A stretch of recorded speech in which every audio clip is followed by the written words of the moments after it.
Абхазия выбрала местных депутатов. Как прошли выборы в органы местного самоуправления, чем запомнятся эти выборы, будем обсуждать в студии с политологом Каном Таня. Кан, мы рады вас видеть в нашей студии. Здравствуйте, Нала. Спасибо за приглашение.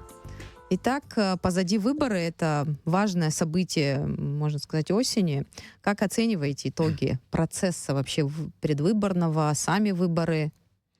Оцениваю достаточно положительно.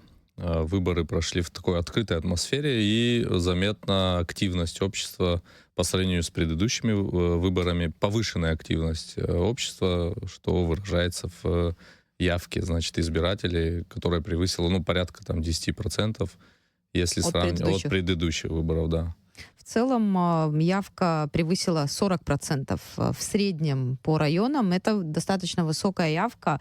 И глава столичного избиркома Алмаз Джабо даже сравнил активность граждан на выборах в Горсобрание с уровнем участия на парламентских и даже президентских выборах. Да, и я это связываю с тем, что люди стали осознавать, понимать, что все-таки выборы в муниципальные, в городские собрания, да, это важные выборы, очень значимые для них самих, потому что это выборы, на которые люди стали ходить не просто потому, что обязаны проголосовать, да, это наша обязанность, не только право, но и такая гражданская обязанность, скажем так, а в том числе потому, что хотят влиять на ситуацию вокруг себя, и люди стали лучше понимать, что это влияние происходит как раз-таки в первую очередь через муниципальных депутатов, потому что депутаты городского собрания являются такой первой линией соприкосновения гражданина и власти. Такая прямая линия. И у многих, скажем так, депутатов городского собрания по их округам, их номера телефонов личные есть у жителей разных домов, да, и когда возникают какие-то проблемы, им сразу звонят, и через них, собственно говоря, пытаются в оперативном порядке решить те или иные бытовые вопросы. Вот таким образом, с практикой люди стали лучше понимать, что, выбирая человека, они таким образом, именно в городское собрание. Вектор развития, в общем-то, своего, да, небольшого, своей малой родины. Да, начинается все со двора, да, скажем так. И то есть люди абсолютно видят такую четкую связь между своим выбором и тем, как этот выбор потом влияет на улучшение окружающей среды. Качество их жизни. Качество жизни, да, в целом.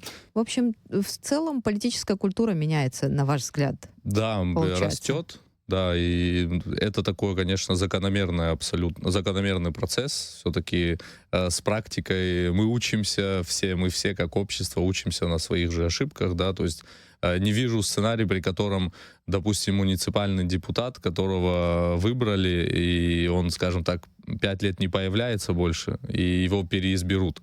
Выберут того, скорее всего, который, в общем-то, проявил себя в делах, и его слова не расходились с его, в общем, обещаниями не буду говорить, но с делами уж точно. Вообще, явка тоже интересный такой показатель. Во многих странах развитых, где крепкие такие институты демократические, не очень высокая бывает, и экономически более развитая, не очень высокая бывает явка избирателей. Там это свидетельствует о том, что, в общем-то, от смены власти не сильно меняется внутренняя картина, да, экономическое благосостояние граждан. Поэтому люди не верят, не то что не верят, а люди не заинтересованы, не следят вообще за политическими процессами, потому что и так все стабильно относительно.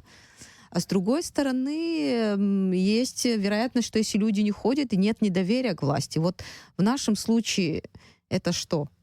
В нашем случае это, наоборот, такие растущее доверие к новому поколению политиков. Я это так вижу, потому что есть некая надежда на то, что новое поколение политиков все-таки как-то будет больше контактировать, будет более открытым, более эффективным. И для того, чтобы, конечно, зарекомендовать себя как эффективный руководитель, любой новый кандидат в депутаты или на любую другую должность, да, любой новый кандидат, он будет делать все от него зависящее для того, чтобы заработать какой-то авторитет в обществе.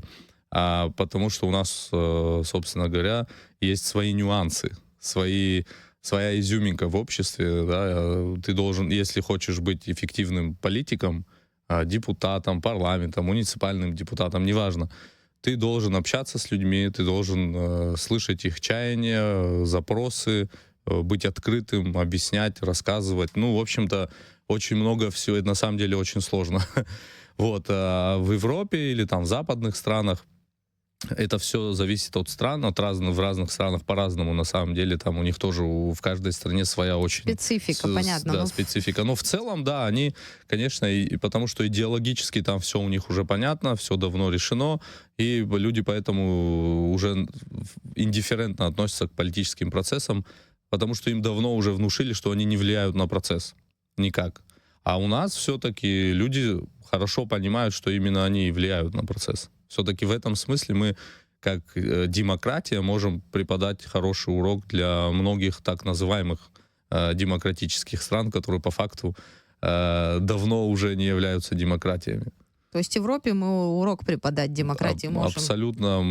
Абсолютному большинству стран в Европе мы можем преподать уроки того, как нужно проводить демократические выборы. Но вы говорите о том, что вот депутат избранный, у него есть возможность проявить себя, чтобы потом быть избранным. А вот как мы выбираем тех, кого мы еще не видели в работе? Вот с ними как быть? Лимит доверия, да, у них есть, но если они не оправдали наши надежды, что с ними? Они продолжают там сидеть в собрании и принимать какие-то решения и влиять на нашу судьбу? Ну, как по практике, как я вижу, да, и как можно проанализировать, очень, очень редко, это, скорее всего, исключение из правил, когда человека, который себя не проявил, повторно выбирают в том же округе. Это может произойти, если человек перепропишется условно в другом округе и пойдет по другому округу. Но я хочу, чтобы год-два он уже какие-то результаты показывал. Нет, ну, конечно, результаты нужно показывать, и в том числе не за год-два, а даже вот с самого начала, потому что каждый кандидат идет со своей программой определенной, и он должен выполнять свои обещания, свою программу, потому что пообещал это. Но мы знаем, что на практике не все так просто, потому что это все взаимосвязано. Если это был бы какой-то отдельный орган, со своими, там, скажем так, со своим бюджетом независимым и со своими полномочиями, которые закреплены в Конституции, но на практике они-то у нас не так работают, как по факту. Там тоже очень много нюансов. Полномочия вроде бы у муниципальных собраний широкие, и в Конституции они прописаны в 6 главе, но на практике не все работает так, как прописано по Конституции на самом-то деле. Но с другой Поэтому, извините, продолжу, да. Поэтому и депутатам муниципального собрания не так просто себя сразу проявлять. 5 лет — это большой срок для того, чтобы это сделать, и есть на то определенные ресурсы. И бюджет есть, и, в принципе, рычаги административные есть. Небольшие, но они есть. И, конечно, сказать, что все депутаты проявляют себя, это будет преувеличением. Но есть те, которые действительно хорошо выполняют свои функции, и их, как правило, переизбирают. Такая практика действительно есть. Но вот с теми, кто пассивно себя ведет, да, не принимает нужные решения, что вообще не активно взаимодействует со своими избирателями, не помогает в решении их проблем, нет же возможности отозвать этого депутата обратно и избрать нового у нас, у избирателей. Ну да. Это проблема, как вы считаете? Это проблема, но она имеет, знаете, как она может создать еще больше проблем. То есть мы потом можем войти в такой порочный круг вечных выборов. Да, это может настолько раздражать потом общество, что на нужные выборы потом явка уменьшится, например, или не состоятся. Может, они будут стараться? Как раз вот те избранные депутаты знают, что они через 2 недели могут быть... Возможно, но я бы шел по другому пути, я бы просто критерии ужесточил для того, чтобы стать кандидатом. Ужесточал бы критерии, повышал бы вот тем самым уровень и качество депутатов, которые попадают на те или иные должности и представляют интересы общества, да, то есть все-таки когда один человек представляет интересы 3000 граждан, но он должен обладать определенными компетенциями, да. То есть фильтры в законе нужны. Но вот про фильтры тоже мы не раз здесь в студии говорили, что ни диплом, Мгм. ни какой-то опыт работы тоже не гарантирует того, что он принесет пользу обществу. Действительно, этот диплом соответствует его знаниям или опыт работы соответствует его компетенциям, тоже большой вопрос. А если отбросить вообще статистику и посмотреть в целом на выборы, какие тенденции, на ваш взгляд, наиболее бросаются в глаза? Активный интерес граждан, серьезный интерес мы наблюдаем как на парламентских и на президентских выборах. Что еще, на что вы обратили внимание, учитывая, что вообще последний вот этот год, которым, да, заканчивается, можно сказать, он был сложным для Абхазии. Да. И Я в этом ключе, если говорить о выборах в органы местного самоуправления. Я обратил внимание, помимо активности, повышенной активности и явки, я обратил внимание также повышенный интерес со стороны СМИ, наверное, да, то есть обычно к муниципальным выборам, как правило, ну, считают их почему-то второстепенными всегда. В этот раз к ним им уделили должное внимание, на мой взгляд. Об этом больше говорилось, писалось, брались интервью у людей, да, у граждан, у кандидатов. Это не дебаты были, да, но выступления кандидатов были там на телевидении, им тоже уделили внимание. Проводились встречи, как правило, вот как раз-таки встречи с людьми проводились примерно так же, как во время парламентских выборов, то есть очень активно и много. Ну и впервые вообще в истории такие теледебаты их называют, но вот по форме не всегда это соответствует. Ну, да, выступления, да, поэтому я тоже так их назвал, как выступления кандидатов, озвучивание их программ, да, и это все, это очень хорошо, потому что таким образом общество понимает различия между парламентскими и муниципальными выборами, какие функции у тех и у других депутатов, и зачем нужно выбирать одних и других, да, то есть какие проблемы решают муниципальные депутаты, какие у них функции и обязанности, в первую очередь, это технические, бытовые, да, и представительские, конечно, функции тоже, но вот у депутатов парламента это вот законотворческие, как правило, в первую очередь. Ну и люди постепенно это начинают понимать и осознанно идут. Не потому, что вот обязан пойти, а потому, что человек начинает понимать, что через свой выбор он на самом деле влияет на то, как у него завтра там, извините меня, в подвале будет что-то стоять, вода или крыша течь, или не будет. То есть вот традиционный способ, да, который всегда на нас влиял, знакомства, родственные связи, на ваш взгляд, он отходит постепенно на второй план? Или все же... Это все присутствует, но вы знаете, вот даже во время этих выборов были случаи, когда все-таки люди голосовали там... За себя, а не за родственников. Да. Условно были там без имен, да, как определенный кандидат был уверен, что вот этот человек проголосует точно за него. А оказалось, что... Ну нет, это как бы голосование было выездным, и поэтому в присутствии других там человек не мог проголосовать самостоятельно, да, и то есть он должен был озвучить это ввиду инвалидности. Должен был озвучить.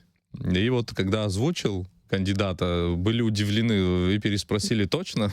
То есть не за свой, то есть проголосовал за свой подвал, за свой двор, за свой дом. Да. Ну и, в общем-то, люди делятся мнениями, да, мы голосуем, мы порой озвучиваем то, за кого мы голосовали, и не всегда это тайное голосование получается, мы сами об этом говорим, и можно узнать, кто за кого проголосовал. То есть вот эта тенденция, когда мы за родственников, за друзей голосуем, постепенно отходит на второй план, получается. И это интересная тенденция на этих выборах. Очень интересно, и слава богу, термин «хороший парень» как-то в небытие куда-то постепенно уходит, не полностью. Это все еще остается, конечно же, такой формат, но скажем так, по крайней мере, в Сухуми, все-таки в городе уже жизнь по-другому тоже течет, и люди начинают все-таки по-другому к этому всему тоже относиться. Я не буду говорить в целом, да, вот за все города, все районы, но если говорить о Сухуме, то здесь понятие «хороший парень», оно уходит на второй план. Сейчас смотрят на компетенции, профессионализм, достижения и заслуги какие-то уже, да. Если человек, да, имеет диплом и просто опыт работы, это действительно ни о чем еще не И на говорит. перспективы, что он может, какую Да, пользу реально программа может какая у принести. человека, что, если повторно идет, что он обещал и что сделал из той программы, с которой он шел там 5 лет назад. Уже начали на это смотреть и задавать вопросы даже во время встреч вот с общественностью. Люди стали прямо задавать, не стесняясь, задавать и спрашивать вопросы, а что вы конкретно сделали? Вот вы обещали 1, 2, 3, и что из этого вы сделали? И это очень приятно, на самом деле, так повышается в том числе ответственность со стороны кандидатов. А с точки зрения вообще для государства, какое значение эти выборы имели, с точки зрения экзамена, что ли, да, для власти, которая примерно, да, сколько там прошло с выборов президентских, для власти что это значит? Провести достойно эти выборы в спокойной обстановке. В день выборов все прошло спокойно. Да. Правоохранители обеспечивали порядок, наблюдатели, в том числе международные, которые были на конференции, могли иметь возможность прийти на участки и посмотреть, как процесс проходит на практике. Да. Я единственное здесь добавлю ремарку, что они не были наблюдателями, да, они приехали вот как международные эксперты, которые были наблюдателями на президентских выборах, кто-то из них, не все. Но тут слово наблюдатель я Да, употребляю просто... в обычном, да, понимании. Ну да, вот они прибыли на конференцию, конференция тоже была очень важна. Еще один, кстати говоря, момент, который повысил статус муниципальных выборов, да, все-таки повышенное внимание, в том числе международное. Сообщество. Да, более 20 все-таки международных экспертов, которые участвовали в разных выборах в разных странах мира, и у них должности достаточно высокие, там и депутаты парламента были, и члены ЦИК разных стран. Они приехали, выступили с докладами, кто-то из них был на президентских выборах, поделились своим мнением. И на следующий день, да, они поездили по участкам, по каким-то, не по всем, по каким-то участкам, но со стороны, то есть они не задавали вопросов, они со стороны посмотрели на то, проходит ли точно так же, как выборы проходят так же, как на президентских, или какие-то отличия. Убедились, что абсолютно все так же, система электоральная у нас работает отлажена, уровень организации очень высокий, я со всеми ними общался, и они это подтверждают, и в том числе давали многие интервью, они открыто об этом говорили. Кто-то даже озвучивал из итальянцев, например, Вито Гритани наш, вы, да, кстати, сопровождал итальянцев, и Вито Гритани, возглавляющий эту делегацию, рассказывал о том, что вот мы хотели понаблюдать за выборами в Молдове, вот были недавно совсем, в сентябре, по-моему, выборы там. И они, значит, у Вито есть своя организация, Международная дипломатическая обсерватория. 120 человек, международных наблюдателей, послали к нему запрос с тем, чтобы он от своей организации послал письмо в ЦИК извините меня, Молдовы, с просьбой получить аккредитацию. ЦИК Молдовы отказал без объяснения причин. Тогда письмо было послано уже в Еврокомиссию Каи Каллас. И та тоже без объяснения причин отказала.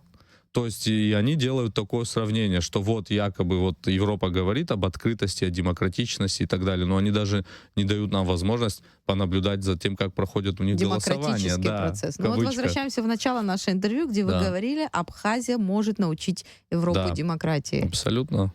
Мы точно можем пару мастер-классов им преподать о том, как действительно у нас хорошо проходят и стабильно хорошо проходят выборы всех уровней, парламентские, президентские, муниципальные. И для нашей власти, для нашего государства в целом это очень высокий, хороший показатель того, как все-таки демократия у нас стабильна. Она прижилась, и она стабильна. Она у нас своя, она у нас со своим акцентом, но она уж точно открытая и честная, потому что во время выбора, во время голосования, там просто не к чему даже вот придраться, даже если очень захотеть. Кандидатов, мне кажется, это позволяет, этот институт позволяет уравновешивать, если какие-то баланс в процессе создавать. Потому что они не дадут возможности абсолютно, подделать какие-то бюллетени или что-то другое. делать. А участие партий в выборах, в этих Да. выборах, как вы оцениваете? Ну, Кандидаты от партий, да. какие-то партии, там много кандидатов от партий прошло. Мгм. Ну, у нас в целом все и партии, общественно-политические движения, да, выставили своих кандидатов. В каких-то, скажем, больше прошло кандидатов, где-то меньше прошло. В целом, скажем так, это политическая культура, это абсолютная норма для выборов, когда политическая партия, созданная с целью прийти во власть, участвует в выборах, да. Было бы странным, если бы Но ситуация партии была пока не другой. так окрепли, как в вот тех странах, которые мы с вами сейчас подразумеваем, но тем не Да. менее люди ориентируются на партии, когда отдают свой голос кандидату. Ну, у нас же все-таки система чуть другая. У нас голосуют не за партию, голосуют за человека. Да, но подразумевают, вот выбирая кандидата. Мне все-таки кажется, что здесь у нас пока еще в первую очередь голосуют за человека, за его ресурс, за его запас прочности и за его потенциал, нежели за партию. Потому что у нас партия — это бонус, она укрепляет позиции того или иного человека, потому что люди понимают, что за ним еще есть определенная политическая сила, определенный административный ресурс, если можно даже так выразиться. Но пока еще в Абхазии, на мой взгляд, мы голосуем в первую очередь за то, что конкретный человек из себя представляет и что он может дать избирателю. Пока это так, потому что политические партии, хорошо, что некоторые партии, скажем так, возобновили свою работу в новом формате, по крайней мере, так заявляется, что в новом формате. Время покажет, да, как это будет, какие будут результаты. Но это хорошо, что идет все-таки политическое развитие, да, тоже. И уже только время покажет, насколько люди будут доверять этим партиям через выборы в том числе, да, вот через 1,5 года там парламентские у нас примерно, выборы, да. да. Это тоже будет серьезным первым рубежом, такой Рубикон для политических партий. Вот, там уже будет Реальная видно... мощь этих партий Да. можно будет посмотреть, но в нынешних сейчас новоиспеченных собраниях представлены разные силы политические Мгм. будут. Как вы оцениваете их взаимодействие, этих разных политических сил на уровне местных собраний? Как это будет происходить? Позволит ли это снизить градус напряжения в обществе, на улицах, благодаря тому, что там будет внутри какой-то выстраиваться диалог? Я думаю, что сейчас в первую очередь будут такие интенсивные, кулуарные, правда, процессы происходить по избранию председателей. Вот здесь будет такой небольшой политический нюанс. А дальше, так как Противостояние. Давайте противостояние, назовем, да, ага. можно даже, да, назвать его противостоянием. А дальше уже я считаю, что политики будет меньше, потому что все-таки муниципальные собрания, они больше сфокусированы на более таких практических вопросах, и там политики меньше. Но там будет позитивная конкуренция. То есть политические партии, их представители, они будут соревноваться в хорошем смысле слова в том, кто из партий и их представителей сделает больше благотворительности и доброго и полезного для людей, чтобы заработать себе политические очки абсолютно справедливым образом, да. С прицелом на парламентские выборы. Возможно, да. Если прицелиться, да, к тому, что будет происходить через 1,5 года, вот чего нам ждать, на ваш взгляд? Потому что 1,5 года тоже не за горами. Абсолютно. Быстро пролетит время. Ждать... я ожидаю ажиотажа политического, очень высокого, повышенного внимания, потому что мы находимся в таком очень важном историческом и геополитическом периоде для всего мира, не только для Абхазии. Сейчас идет, понимаете, реструктуризация зон геополитического влияния крупных держав, и важно, как мы в этот период, как мы вступим в него, с какими людьми мы Впишемся пойдем. в эту историю. Да, то есть очень важно, кто парламент, серьезнейший и самый главный наш законодательный орган страны, и от его работы очень многое зависит. И насколько компетентными и профессиональными будут депутаты и представлять наши интересы и, собственно говоря, писать законы для нас, но и за рубежом Все-таки межпарламентские ассамблеи, межпарламентское общение, оно тоже имеет серьезную очень роль. Ну, и законы создают рамки, да, как мы будем действовать и в международных вопросах, Да. и во внутренних делах. Поэтому, да, подождем, посмотрим, как будут развиваться события. Да. Кан, большое спасибо, что были с нами здесь в студии. Спасибо вам, Нала. А нашим слушателям напомню, в нашей студии был политолог Кан Таня. Мы говорили о выборах в органы местного самоуправления, как прошли выборы и чем они запомнились.